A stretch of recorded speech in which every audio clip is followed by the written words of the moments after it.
The Italian Renaissance was a period of European history that began in the 14th century and lasted until the 17th century, marking the transition from the medieval period to modernity.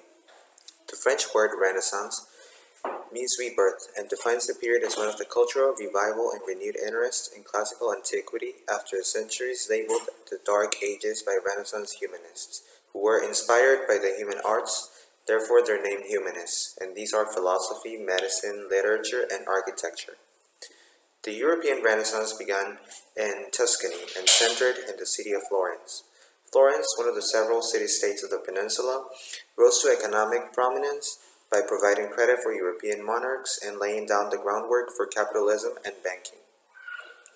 The Renaissance later spread to Venice, heart of the Mediterranean Empire, and in control of the trade routes with the East since the participation in the Crusades and the voyages of Marco Polo, where the remains of ancient Greek culture were brought together and provided humanist scholars with the new texts. Finally, the Renaissance has a significant effect on the Papal States and Rome, largely rebuilt by humanist and Renaissance popes such as Alexander VI and Julius II, who were frequently involved in Italian politics and arbitrating disputes between competing colonial powers and in opposing the Reformation. Some view the Renaissance as a breakaway from religious dominance of humanity. While it did distance itself from religious influence, it did not completely drop religion either.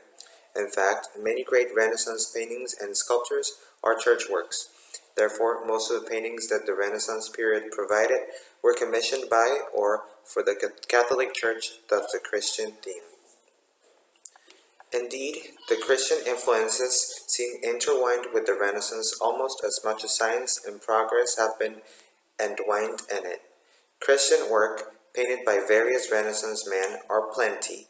However, they involve the idealized human figure of the Greeks and Romans and use allegoric as well as mythological figures to portray Christian deities. This fusion of the Renaissance culture with religious stories forms the backbone of Renaissance culture. Italian Renaissance painting can be divided into four periods: the Proto-Renaissance, the Early Renaissance, the High Renaissance, and Mannerism.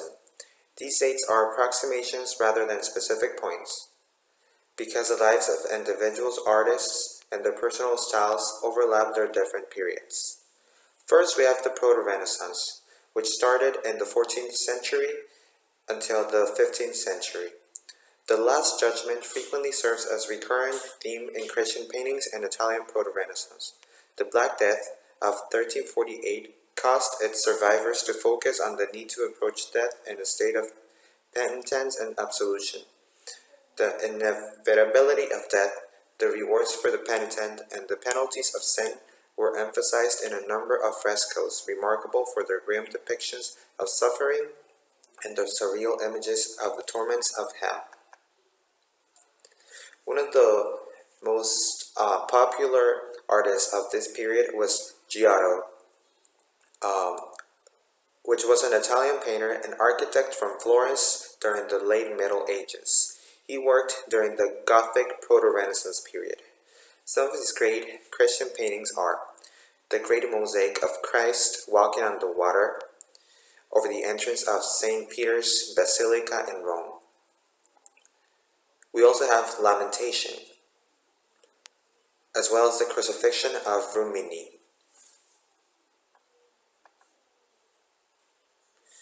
The early Renaissance, which lasted from the 15th century until 1475.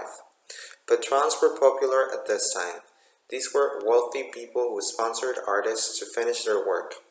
Patrons of these artists were most often monastic establishments or wealthy families endowing a church. Because the paintings often had devotional purpose, the clients tended to be conservative.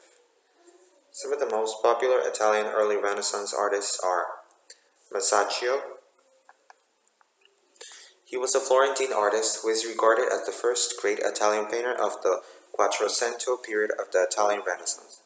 According to Vasari, a great philosopher of the time, Masaccio was the best painter of his generation because of his skill at imitating nature by creating lifelike figures and movements as well as convincing sense of three-dimensional figures. Masaccio died at 26 and little is known about the exact circumstances of his death. Despite his brief career, he had a profound influence on other artists. He was one of the first to use linear perspective in his painting, employing techniques such as vanishing point in art for the first time. He moved away from the international Gothic style and elaborate ornamentation of artists like Gentile da Fabriano to a more naturalistic mode that employed perspective and chiaroscuro for greater realism. Some of his most famous work are Virgin and Child with Saint Anne, The Expulsion of Adam and Eve from Eden. Another great artist from this period was Fra Angelico. He was an early Italian Renaissance painter, described by Vasari in his Lives of the Artists as having a rare and perfect talent. He was highly attached to the Catholic Church as he was summoned to work for the Pope and paint the frescoes of the Holy Sacrament at St. Peter's. His work is highly influenced by Christian redemption and adoration. Then we have the High Renaissance, from 1475 to approximately 1525, considered to have started in the late 1400s until the 1527 with the sack of Rome by the troops of Charles V.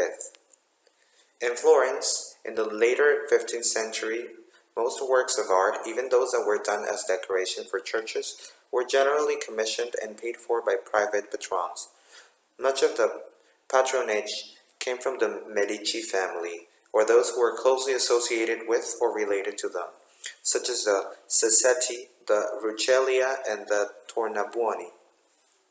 However, in the medieval period, everything related to the classical period was perceived as associated with paganism. In the Renaissance, it came increasingly to be associated with enlightenment. The figures of classical mythology began to take on a new symbolic role in Christian art, and in particular, the goddess Venus took on a new discretion. Born fully formed by a sort of miracle, she was a new Eve, symbol of innocent love, or even, by extension, a symbol of the Virgin Mary herself. We see Venus in both these roles in two of the tempera paintings by Botticelli, The Primavera and The Birth of Venus. Many historians and scholars regard Leonardo as a prime example of the universal genius, or Renaissance man, and he's widely considered one of the most diversely talented individuals ever to have lived. Leonardo's studies of light, anatomy, landscape, and human expression greatly influenced his art. Some of his work includes The Last Supper, Annunciation. Michelangelo was an Italian sculptor, painter, architect, and poet of the High Renaissance, born in the Republic of Florence. He has been described as one of the greatest artists of all time. He is considered a contender for the title of the greatest Renaissance man, along with his rival, the fellow Florentine incline of the Medici, Leonardo da Vinci. His work includes The Creation of Adam and the Ceiling of the Sistine Chapel.